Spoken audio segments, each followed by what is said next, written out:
Throughout time, mankind has asked the question, what is Bitcoin? Does it use computers and stuff? And how do I make a lot of money out of it? Well, it's a hell of a story. Hi, I'm Sam Tucker, and today we'll be exploring what Bitcoin is and how it works, in a way that I'm pretty sure is mostly true.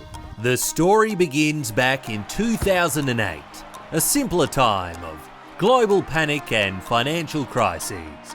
So, good to see how things have improved.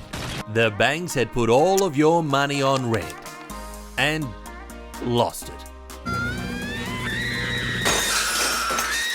And the government solution was, let's go to the bigger bank and buy some more money. But a mystery man named Satoshi Nakamoto had a different solution. He envisaged a digital version of money that didn't rely on banks, the government, PayPal or Visa, or any of the people who fuck it up for everyone. And so he wrote the code for Bitcoin, written in C++. Don't know why he didn't write it in A+, surely that would have been way better. Anyway, to get other people to use Bitcoin, the code was published online, and anyone who wanted to could download the software and run it on their computer. And when they clicked run, they became part of the global Bitcoin network. but what does the code actually do? Does it play Warcraft or something? No, it does something far more boring that makes Bitcoin possible. It runs the blockchain thing. Think of the blockchain like a really big book that keeps track of all new and old Bitcoin transactions.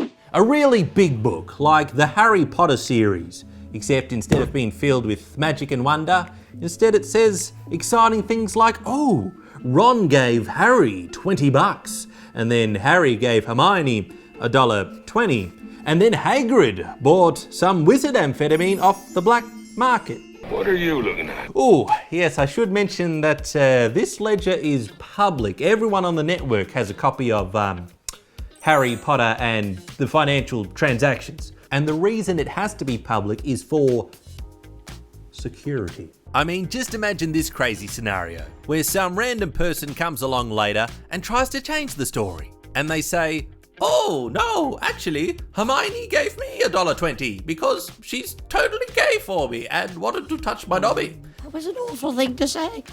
Well, everyone on the network can then pick up their copy and say, hang on a minute, that's not what's written here. Come on, give it a break, lady. Okay, so how's the story really written then? And how do we know that Hagrid went down to Diagon Alley Barber and bought a 6-foot wand? That's not a wand. Okay, let's do a transaction. So Bitcoins are stored in what's called wallets. Go figure. You can make these for free online, or there's apps that can make them for you. In this example, I've just sticky taped one to this whiteboard. And to keep your money safe, wallets come with two special codes called keys. There's the public key and the private key. Now the private key is the special one. That's the one that can actually get into your wallet and unlock it and get into the sweet Bitcoins in there. So you keep this one secret. Shh, don't tell anyone about that one. I'll put it in my little butt pocket. The public key, on the other hand, works a little bit different. It can't actually get into and access the wallet and all the money. It can kind of just kind of points to it. So this key is actually handy to show people so that they know where to put the money. Put it in here, please. All the money, put it in here. Thank you. All right, so let's say there's 5 Bitcoin in my wallet. There you go. But I want to give that money to Bixby, because he looks like he could really do with it. Oh, thank you, sir. Yeah. So what I'll do is I'll write a little letter to the network, and I'll say, look, take 5 Bitcoin from my wallet and give it to Bixby. There we are. And, hang on. I've just come up with a problem. How will the network know that this letter is actually coming from me and not Bixby, who's just writing a few to steal all my money? Wouldn't dream of it, sir.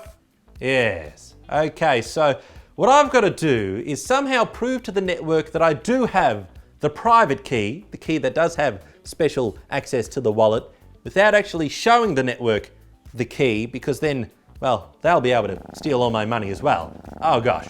You know what? What I'm going to do is I'm going to sign the document using the key. Have a look.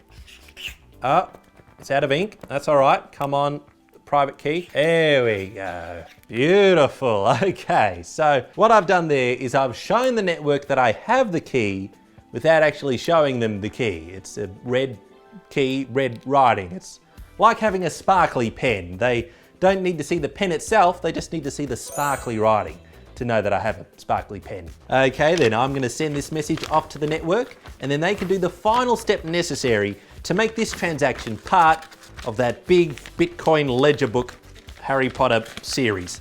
And for that special maneuver, we'll need a very special type of person on the network called a miner. All right, now these miners do the heavy lifting on the network. What they do is they go up to all these new transactions that people have written and they pick a few of them to craft a new block or a new page in the book.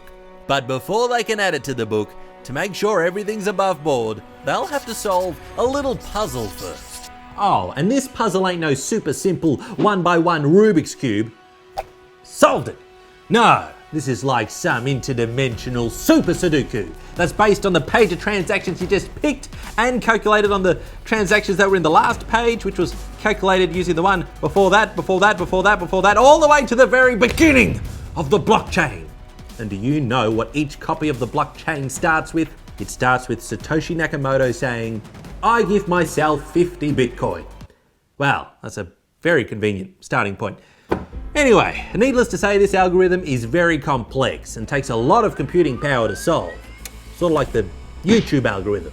Which so far has only been solved by Mr. Beast. And his reward is for his video to go on the trending tab every single goddamn time. How can he always be trending? Anyway, when a miner correctly solves an algorithm, they get rewarded by brand new Bitcoins. And their page is added to the official story of Harry Potter and the financial transactions.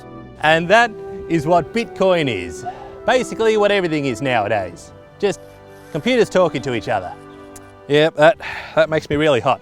And if you're wondering why it has to be so complicated, it's basically just to stop people from clicking copy and paste, like the government does with real money.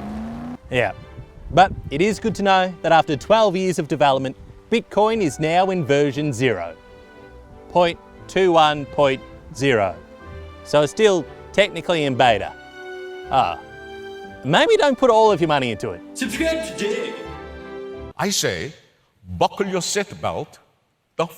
Thanks for watching. And if you found this helpful, why not subscribe?